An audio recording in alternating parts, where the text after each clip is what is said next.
तर आज आपण कम्युनिकेशन स्किल हा जो चॅप्टर चालू केलेला आहे त्याच्यामधला एक महत्त्वाचा घटक आपण बघणार आहोत.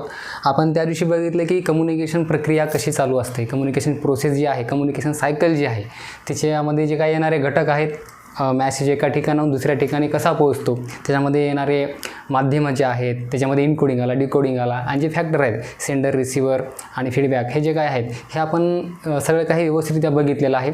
आणि त्या दिवशी आपण महत्त्वपूर्ण अशी संवाद प्रक्रिया बघितलेली आहे, त्याला आपण कम्युनिकेशन सायकल म्हणलेलं आहे. कम्युनिकेशन सायकलमध्ये सेंडर हा आपल्या मनामध्ये काहीतरी मॅसेज तयार करत असतो, त्याला इनकोडिंग म्हणतात, आणि तो दुसऱ्यांना पाठवत असतो. पाठवण्यासाठी एका विशिष्ट माध्यमाचा उपयोग करत असतो आणि त्या माध्यमांना आपण मीडिया असं म्हणत असतो. आणि त्याच्यानंतर तो मॅसेज माध्यमाद्वारे रिसिव्हरपर्यंत पोहोचतो आणि ज्यापर्यंत तो मॅसेज पोहोचणार आहे त्याला आपण रिसिव्हर असं म्हणत असतो. रिसिव्हर तो मॅसेज समजून जे काही त्याला प्रत्युत्तर सेंडरला पाठवायचं आहे ते पाठवणार, त्याची मुद्देसूद मांडणी करणार, आणि या मांडणीलाच आपण डिकोडिंग असं म्हणत असतो. तर ही प्रक्रिया जी आहे आणि शेवटचा भाग आहे याच्यामधला घटक तो म्हणजे फीडबॅक. जेव्हा रिसिव्हर हा सेंडरला फीडबॅक देतो तेव्हा ही आपली संवाद प्रक्रिया कंप्लीट होत असते. तर या कम्युनिकेशन सायकलमध्ये हा एवढा प्रकार आहे. पण आता प्रत्येक वेळी आपण जे काम करायचे ठरवतो ते पूर्ण होईलच असं नाही, कारण प्रत्येक कामामध्ये अडथळा हा येतच असतो. कारण पहिल्यापासूनच ठरलेलं आहे की कोणीतरी एखाद्या व्यक्ती चांगलं काम करत असेल तर त्याला समाजातील लोक ते काम पूर्ण होण्यासाठी काही अडथळे आणत असतात, त्याला काहीतरी कुठेतरी ब्रेकर्स आणत असतात किंवा त्याला मागं खेचायचं काम करत असतात. म्हणजेच कोणतंही काम करायला त्यामध्ये आपल्याला अडथळे येणार आहेत. जसं की आपण रस्त्यानं चालत असताना आपली जर बाईक किंवा एखादी मोटरसायकल किंवा एखादी फोर व्हीलर आपण खूप वेगानं जर पळवत असू तर तिची स्पीड कमी करण्यासाठी आपल्याला रस्त्यामध्ये पण अडथळे येतात, तिथं आपल्याला ब्रेकरचा सामना करावा लागतो, गतिरोधक असतात. तसंच आपण जेव्हा लोकांशी कम्युनिकेशन करत असतो, संवाद प्रक्रिया होत असते, कम्युनिकेशन सायकल चालू असते, या संवाद प्रक्रियेमध्ये देखील आपली कम्युनिकेशन सायकल ही काही कारणानं कंप्लीट होत नाही, पूर्ण होत नाही. तर याच्यामध्ये पण आपल्याला जसं काही गतिरोधक रस्त्यावर येतात तसंच आपल्या कम्युनिकेशन सायकलमध्ये प्रक्रियेमध्ये काही अडचणी येत असतात, काही अडथळे येत असतात. तर त्या अडथळे आणि अडचणी कोणत्या आहेत ते आज आपण बघणार आहोत. त्याला आपल्या कम्युनिकेशन स्किल या भाषेमध्ये संवादामधील येणारे अडथळे म्हणजेच कम्युनिकेशन बॅरियर आपण असं त्याला म्हणू शकतो. बॅरियर म्हणजे काय की संवादामध्ये येणारे अडथळे, जसे की रस्त्यावर जे ब्रेकर्स असतात तसं कम्युनिकेशन करत असताना आपल्याला जे अडथळे येतात त्यांना आपण बॅरियर्स असं म्हणतो. बॅरियर म्हणजे अडथळे. ओके. तर याच्यामध्ये बॅरियरमधला जो पहिला प्रकार आहे तो आहे कल्चरल बॅरियर. तर कल्चरल बॅरियरमध्ये जे काही पुढचे पॉईंट आहेत आपण बघणारच आहोत. तर नेमकं काय आहे आपण समजून घेऊ. तर कल्चरल बॅरियरमध्ये पहिला जो टॉपिक आहे तो आहे लँग्वेज बॅरियर. आता लँग्वेज बॅरियर काय आहे आपण समजून घेऊ. लँग्वेज बॅरियर म्हणजे भाषेमुळे येणारा अडथळा. समजा दोन व्यक्ती एकमेकांना जर बोलत असतील आणि एका व्यक्तीची भाषा वेगळी आहे आणि दुसऱ्या व्यक्तीची जर भाषा वेगळी असेल तर त्या दोघांचं जे म्हणणं आहे, संभाषण होणार आहे ते एकमेकांना काही कळणार नाही, आणि या प्रक्रियेमध्ये जो अडथळा आला तो भाषेमुळे आलेला आहे. त्यामुळे आपण याला लँग्वेज बॅरियर असं म्हणत असतो. तर भाषेमुळे येणारा अडथळा कशा प्रकारचा असतो हे आपण उदाहरणासही समजून घेऊ. जसं की समजा आपल्या भारत देशाचे पंतप्रधान इतर देशाशी मैत्री करार करतात किंवा एखादा युद्ध करार करतात किंवा दुसरा एखादा काहीतरी करार एखाद्या आयतीविषयी किंवा एखाद्या निर्यातीविषयी करत असतो. तर अशा वेळी काय होत असते, आपले पंतप्रधान इतर देशांच्या पंतप्रधानांना बोलत असताना त्यांची भाषा वेगळी जर असेल तर त्यांची भाषा आपल्या पंतप्रधानांना समजणार नाही किंवा आपल्या पंतप्रधानाची भाषा त्याला समजणार नाही. यावेळी काय होतं आहे, भाषेचा अडथळा निर्माण होतो. मग तेव्हा आपण काय करत असतो, एक लँग्वेज ट्रान्सलेटर नावाचा माणूस आपण सोबत नेत असतो किंवा तो सोबतच असतो. त्याचा उपयोग काय असतो की आपले पंतप्रधान जे म्हणणार आहेत त्याचं ट्रान्सलेट करून ते त्यांच्या भाषेमध्ये आपला ट्रान्सलेटर करून सांगेल, आणि त्यांचा जो पंतप्रधान जे आपल्याला आमच्या पंतप्रधानाला जे सांगायचं आहे तो त्या ट्रान्सलेटरला सांगेल आणि तो आपल्या ट्रान्सलेटरला सांगेल आणि आपला ट्रान्सलेटर नंतर आपल्या पंतप्रधानाला सांगेल. म्हणजे जेव्हा ते दोन देशाचे पंतप्रधान एकमेकांना बोलत असतात तेव्हा त्यांच्यामध्ये संवाद होतो असं आपण म्हणू शकत नाही. संवाद केव्हा होतो, जेव्हा ते ट्रान्सलेटर एकमेकांना माहिती सांगतात आणि यांचा ट्रान्सलेटर त्यांना माहिती सांगतो आणि त्यांचा ट्रान्सलेटर त्यांना माहिती सांगतो, आणि जेव्हा त्या दोघांचं म्हणणं एकमेकांपर्यंत पोहोचते त्यावेळेस आपण त्यांच्या दोघांमध्ये संवाद झाला असं म्हणू शकतो, कारण तेव्हाच त्यांच्या माहितीची देवाणघेवाण झालेली असते. इवन ते दोन पंतप्रधान दिवसभर जरी एकमेकांना बोलत बसले आणि त्या ट्रान्सलेटरनं एकमेकांना काही सांगितलं नाही तर त्या दोघांमध्ये संवाद झाला असं आपण म्हणूच शकत नाही, कारण माहितीचं ट्रान्सफर एका ठिकाणाहून दुसऱ्या ठिकाणी झालेलंच नाही. कारण आपण संवादाची व्याख्या बघत असतानाच म्हणलेलं आहे की संवाद म्हणजे काय की माहितीचं एका ठिकाणाहून दुसऱ्या ठिकाणी होणारं प्रसारण म्हणजे संवाद होय. तर याला आपण भाषेमुळे येणारा अडथळा आहे असं आपण म्हणू शकतो. तर त्याची आपण काही उदाहरणं घेणार आहोत त्या ठिकाणी. तर उदाहरण घेत असताना आपण छत्रपती शिवाजी महाराज यांच्यापासून चालू करूत की त्यांनी एक त्यांच्या राजमुद्रेच्या माध्यमातून मावळ्यांना किंवा जे त्यांचं काही जे स्वराज्य होतं त्यांनी आपल्यासाठी जे स्वराज्य हिंदवी स्वराज्य निर्माण केलेलं आहे त्या सगळ्यांना मावळ्यांना एक संदेश दिला त्यांच्या राजमुद्रेच्या माध्यमातून. त्यांना राजमुद्रेच्या माध्यमातून त्यांचं स्वराज्य कशा प्रकारचं राज्य करणार आहे, स्वराज्य कशा प्रकारचं असणार आहे ह्याविषयी त्यांना त्या राजमुद्रेच्या माध्यमातून एक लोकांना संदेश द्यायचा होता, जनतेला संदेश द्यायचा होता. तो काय आहे आपण बघू. त्यांची राजमुद्रा आहे की प्रतिपचंद्र लेखिव वर्धिष्व विश्ववंदिता शहाशिनव शिवशेषा मुद्रा भद्राय राजते, अशा प्रकारचं त्या ठिकाणी लिहिलेलं आहे. तर याचा अर्थ काय आहे. आता खूप साऱ्या मावळ्यांना जर आपण विचारला तर काही किंचित आपल्याला असे लोक भेटतील की ज्यांना या राजमुद्रेचा अर्थ माहीत आहे. आता आपण खूप जणांना विचारलं तर खूप जणांना माहीत नसणार आहे. आता प्रतिपचंद्र लेखिव ही जी लँग्वेज आहे ही संस्कृत भाषा आहे, परंतु आजही आपल्याला ती लँग्वेज कळालेली नाही.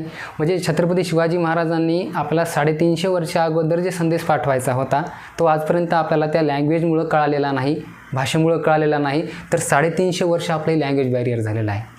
आता मी तुम्हाला त्याचा अर्थ सांगणार आहे आणि जेव्हा तुम्हाला अर्थ कळाल्याच्यानंतर तुम्हाला ती राजमुद्रा समजणार आहे तेव्हा या आपल्या दोघांच्या कम्युनिकेशनमधलं म्हणजे छत्रपती शिवाजी महाराजांमधलं आणि आपलं जे कम्युनिकेशन आहे, संवाद आहे, तो त्या अर्थसंवादाच्या नंतर कंप्लीट होणार आहे.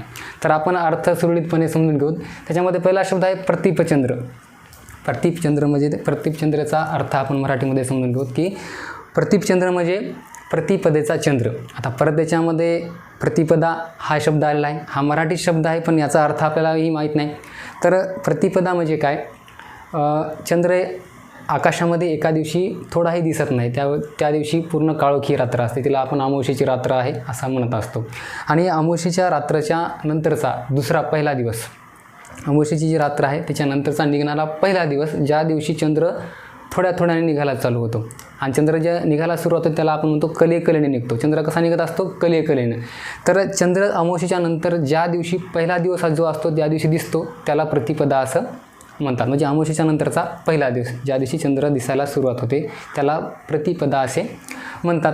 मग प्रतिपदेच्या चंद्रकोरीसारखी, प्रतिपचंद्र लेखिव म्हणजे प्रतिपदेच्या चंद्रकोरीसारखी वाढत जाणारी शहाजीपुत्र शहाशिनव शिवशेषा, शहाजीपुत्र शिवाजी महाराज यांची राजमुद्रा अखंड विश्वामध्ये वाढत जाऊन वंदनीय होईल असा त्या राजमुद्रेचा अर्थ आहे. वर्धिष्व विश्ववंदिता म्हणजे छत्रपती शिवाजी महाराजांना त्यांच्या राजमुद्रेच्या माध्यमातून हे सांगायचं होतं की आमचं जे राज्य आहे, आपलं जे स्वराज्य आहे हे कसं असणार आहे की एक दिवस वाढत जाऊन एवढं नावलौकिक होणार आहे या राजमुद्रेचं की अखंड जग जे आहे या राजमुद्रेसमोर नतमस्तक होणार आहे. हा संदेश छत्रपती शिवाजी महाराजांना आपल्या मावळ्यांना द्यायचा होता. आता अर्थ कळल्याच्या नंतर आज आपण म्हणू शकतो या क्षणाला की छत्रपती शिवाजी महाराजांना जे काही मावळ्यांना संदेश द्यायचा होता, माहिती सांगायची होती, ती आज पूर्ण झाली. म्हणजे 350 वर्ष जे काही बॅरियर आलेलं आहे आपल्यामध्ये ते आज आपण नाहीसं केलेलं आहे. तर त्यांना जे सांगायचं होतं ते भाषेमुळे आपल्याला कळालं नाही, तर याला आपण या घटनेला आपण लँग्वेज बॅरियर असं म्हणू शकतो. ओके, तर हा त्याचा अर्थ आहे.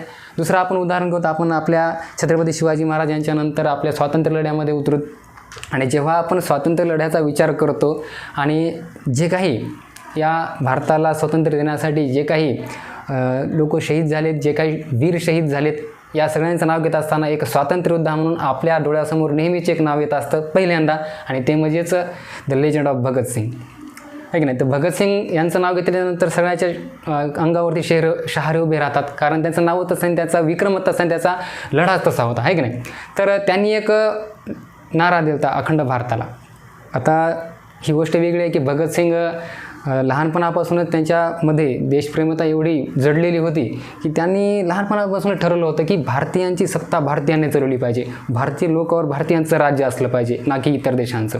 म्हणून त्यांना रिव्होल्युशन गरजेचं होतं, क्रांती गरजेची होती. म्हणून त्यांनी लहानपणापासून ठरवलं की क्रांती झाली पाहिजे. जेव्हा त्यांचं वय लग्नाचं झालेलं होतं, आता आपण बघत आहोत की 24-25 वर्षाचा युवक झाला की त्याच्या घरचे त्याच्या लग्नाची तयारी करतात, लग्न करायला पाठवतात. तर तसाच एक प्रसंग त्यांच्या आयुष्यामध्ये पण आला की त्यांच्या वडिलांनी त्यांच्यासाठी एक मुलगी बघितलेली होती आणि त्यांना सांगितलं की अरे बघा, त्यांना बघा म्हणलं जायचं आहे की नाही, की तुम्ही मुलगी बघायला जा. तर भगतसिंगांनी साफ उत्तर दिलं की मी मुलगी बघायला जाणार नाही, मला लग्न करायचं नाही. मग त्यांच्या वडिलांनी परत विचारलं का नाही लग्न करायचं, आता तुझं वय झालेलं लग्न करायचं. तरी भगतसिंग म्हणले नाही करायचं मला लग्न. तर जेव्हा परत एकदा विचारलं की का नाही करायचं, तेव्हा त्यांनी सांगितलं की मला माझं जे आयुष्य आहे या देशाला स्वातंत्र्य मिळवून देण्यासाठी पणाला लावायचं आहे. आणि हे सांगताना त्यांनी एक उद्गार काढले. ते उद्गार मला या ठिकाणी सांगणार आहे की ते म्हणले की मी लग्न करणार नाही, याचं कारण असं आहे कि मेरी कलम कुछ इस तरह वाकिफ़ है मेरे जज्बात से कि अगर मैं इश्क भी लिखना चाहूँ तो इन्कलाब लिख देती है. ओके, तर हा शेर त्यांनी सांगितला, हा वाक्य त्यांनी सांगितल्यानंतर त्याच्या वडिलांना कळालं की आता भगत लग्न करणार नाही. देशप्रेमासाठी त्यांनी आपला पुत्र जो आहे तो पणाला लावला असं आपण म्हणू शकतो. तर त्यांनी अखंड भारताला एक करण्यासाठी एक नारा दिला. अखंड युवक त्या नाऱ्याच्या माध्यमातून एकजूट झाले, भारताला स्वातंत्र्य मिळवून देण्यासाठी झटले आणि तो लढा जो आहे तो आक्रमक बनला. आणि तो नारा म्हणजे कोणता? इन्कलाब जिंदाबाद. पण आज जेव्हा आपण आजच्या युवकांना विचारतो की व्हॉट इज मीन बाय इन्कलाब जिंदाबाद, तर याचा अर्थ फारशा जणांना येणार नाही. आजही तुम्ही आजूबाजूला विचारून बघा, त्याचा अर्थ कोणाला माहीत नसतो. तर मग भगतसिंग आज जरी असते समजा आणि ते आपल्याला येऊन म्हणले असते की इन्कलाब जिंदाबाद, तरी त्यांचा जे म्हणण्याचा उद्देश आहे आपल्याला कळाला नसता. आपण फक्त त्यांच्याकडे बघत राहिलो असतो, आपल्या अंगावर क्रांती करण्याची इच्छा निर्माण झाली नसती. त्याचं कारण काय? Language barrier. भगतसिंगांनी जो नारा दिला आहे, जो संदेश दिला इन्कलाब जिंदाबाद, त्याचा अर्थ आपल्याला भाषेमुळे कळालेला नाही. म्हणून या ठिकाणी आपण लँग्वेज बॅरियर आलेला आहे असं आपण म्हणतो. मग ही आता लँग्वेज बॅरियर दूर कशा प्रकारे करायचं, त्याचा अर्थ आपल्याला समजून घेता आला पाहिजे. आधीच मी सांगितलं की भगतसिंगांना काय अपेक्षित होतं? क्रांती. मग नाऱ्याचा अर्थ आहे इन्कलाब म्हणजे क्रांती, क्रांती, आणि जिंदाबाद म्हणजे अमर रहे. तर त्यांना म्हणायचं की क्रांती अमर रहे, रिव्होल्युशन राहिलं पाहिजे, चालत राहिलं पाहिजे. आणि कोणती क्रांती झाली पाहिजे? की भारतीयांची सत्ता इतर देशांच्या लोकांनी न चालवता भारतीयांची सत्ता भारतीयांनी चालवली पाहिजे, भारतीय लोकांवर भारतीयांचं राज्य निर्माण झालं पाहिजे, ही क्रांती त्यांना अपेक्षित होती. म्हणून त्यांनी हे करण्यासाठी आपलं अखंड आयुष्य पणाला लावलं. आणि आपल्याला सगळ्यांना माहीत आहे की त्यांच्यासोबतचे सहकारी भगतसिंग, सुखदेव, राजगुरू कसे हसत हसत फासावरती गेले, कारण भारताला स्वातंत्र्य मिळवून द्यायचं होतं. त्यांचा जो नारा कळाला नाही, त्याचा जो फॅक्ट आहे तो त्याला आपण लँग्वेज बॅरियर असं म्हणू शकतो. ओके, याच्या पुढे जाऊन आपण दुसरं एक उदाहरण घेऊ शकतो की त्याच लढ्यामध्ये दुसरा एक नारा गाजला होता, तो म्हणजे वंदे मातरम. तो पण संस्कृत वर्ड आहे की नाही? तर वंदे मातरमचा अर्थ काय आहे? वंदे मातरमचा अर्थही आपल्याला माहीत नाही. म्हणजेच या ठिकाणी पण आपल्याला सामना करावा लागत आहे, तो म्हणजे लँग्वेज बॅरियरचा. ओके, आता वंदे मातरमचा अर्थ माहीत नसल्यामुळे आपल्याला त्या क्रांतिकारकांना वंदे मातरमच्या माध्यमातून आपल्याला काय सांगायचं होतं हे पण आपल्याला कळालेलं नाही. म्हणून या ठिकाणी पण आपल्याला लँग्वेज बॅरियर आला आहे असं आपण म्हणू शकतो. त्याचा अर्थ आपण बघू. वंदे म्हणजे वंदन करणे आणि मातरम म्हणजे आईला. तर आई आपण, माता आपण आपल्या भारत देशाला म्हणत असतो, म्हणजेच भारत देशाला वंदन असा त्या वंदे मातरमचा अर्थ आहे. ओके, तर अशा प्रकारची लँग्वेज बॅरियर आपल्याला येतच असतात. आता हे झाले छत्रपती शिवाजी महाराजांचं स्वराज्य, स्वातंत्र्य लढा. याच्यानंतर आपण सगळ्या युवकांचा आवडीचा विषय ते म्हणजेच आपण जरा फिल्मी सिटीकडे वळूयात, आहे की नाही? सिनेमाघराकडे वळूयात. गाणे असतात, लोकगीत असतात, त्यांच्यामध्ये पण आपल्याला लँग्वेज बॅरियर कशा प्रकारचं होते हे आपण बघू. तर मागच्या काही काळामध्ये एक गाणं आलं रश के कमर, है की नाही? मेरे रश के कमर तूने पहिली नजर जब नजर से मिलाई मजा गया. तर खूप जणांना मी विचारतो शिकवत असतानाही, लेक्चर घेत असताना की व्हॉट इज इन बाय रश के कमर, या गाण्याचा अर्थ मला समजून सांगा. तर बरेचसे म्हणण्यापेक्षा 99% लोकांना या गाण्याचा अर्थ माहीत नाही, कारण लँग्वेज बॅरियर आलेला आहे की नाही? म्हणजेच त्या गाण्यामध्ये जो काही मुलगा आहे त्या मुलाला त्या समोरच्या मुलीला काय सांगायचं आहे हे आपल्याला अजून कळालेलं नाही. पण आता आपण तो लँग्वेज बॅरियर आहे तो या ठिकाणी डिटेक्ट करणार आहोत, कारण आपण रश के कमरचा अर्थ या ठिकाणी आज समजून घेणार आहोत. तर त्याचा अर्थ समजून घेताना असं म्हणता येईल की रश्क म्हणजे दुसऱ्यावर जळणे.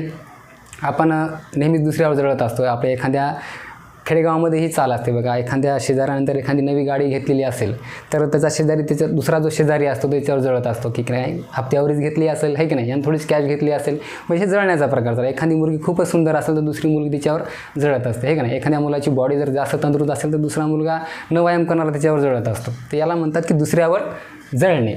तर रश्कचा अर्थ आहे जळणे. आणि रश्क ए कमर, कमरचा अर्थ काय आहे की उर्दूमध्ये चंद्राला कमर असं म्हणलं जाते.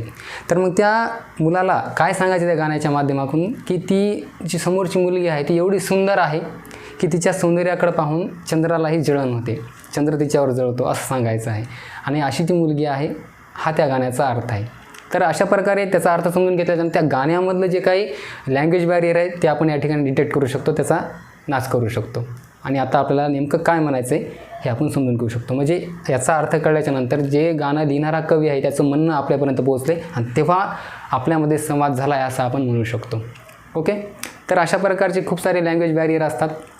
हे लँग्वेज बॅरियर कशाप्रकारे नाहीसे करायचे हे एक तर फक्त आणि फक्त सेंडरवर अवलंबून असतं. सेंडरचं कर्तव्य आहे की त्याची जी भाषा आहे ती इतर लोकांना समजली पाहिजे, त्याच भाषेमध्ये बोलायचं, नाहीतर मग सेंडर वेगळ्या भाषेमध्ये बोलायला आहे आणि जे समोरचे बसलेले लोक आहेत त्यांची भाषा वेगळी आहे, यांची भाषा त्याला कळना, तर अशामध्ये लँग्वेज बॅरियर जास्त उद्भवते आणि याच्यामुळे संवाद होतच नाही.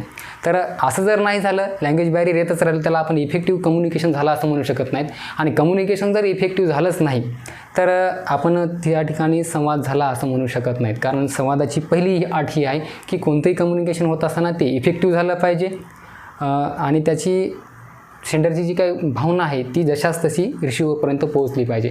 असं जर झालं तरच आपण त्या ठिकाणी संवाद झाला असं म्हणू शकत असतो, नाहीतर त्याला आपण संवाद झाला असं म्हणू शकत नाहीत. ओके, तर अशा प्रकारचं ह्या लँग्वेज बॅरियरचा प्रकार आहे. अशा प्रकारचे खूप उदाहरणं आपल्याला सांगता येतील की छत्रपती शिवाजी महाराजांनंतर आपण संभाजीराजे यांची पण राजमुद्रा घेऊ शकतो. त्यांचा पण अर्थ माहीत नाही, तर त्यांचा अर्थ तुम्ही माहीत करून घ्या आणि कमेंट बॉक्समध्ये मला तुम्ही टाकू शकता त्याचा अर्थ आहे की नाही.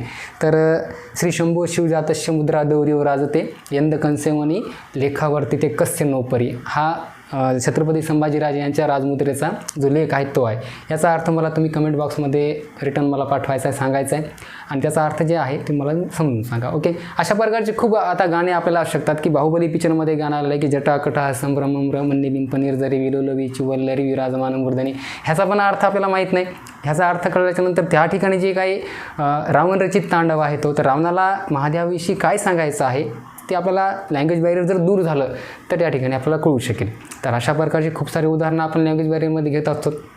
आणि दुसरी गोष्ट, आपण दररोज लहानपणापासून राष्ट्रगीत म्हणून आलो. राष्ट्रगीत हे बंगाली भाषेमध्ये लिहिलेलं आहे. तर आजपर्यंत आपल्याला राष्ट्रगीताचाही अर्थ माहीत नाही. म्हणजे रवींद्रनाथ टागोर यांनी राष्ट्रगीत लिहिलं. रवींद्रनाथ टागोर यांना जनगण मन या राष्ट्रगीताच्या माध्यमातून आपल्याला भारतीयांना काय सांगायचं आहे हे आजपर्यंत आपल्याला माहीत झालं नाही. या ठिकाणी पण लँग्वेज बॅरियर आलेलं आहे. तर हे डिटेक्ट कसं करायचं, एक रिसिव्हरचं काम आहे. जर सेंडरनं समजा लँग्वेज विरहित जर संवाद नाही केला तर रिसिव्हरनं त्याचा अर्थ शोधून समजून घेण्याचा प्रयत्न करायला पाहिजे. जर असं झालं, लँग्वेज विरहित जर आपला संवाद झाला तर इफेक्टिव्ह कम्युनिकेशन झाला असं म्हणतो. आणि प्रत्येक कम्युनिकेशन इफेक्टिव्ह झालं पाहिजे तरच संवादाला काही अर्थ आहे. तर हा पॉईंट आहे लँग्वेज बॅरियर या ठिकाणी समाप्त होतो. ओके, पुढच्या व्हिडिओमध्ये आपण याच्यानंतरचा टॉपिक घेऊ. तोपर्यंत धन्यवाद.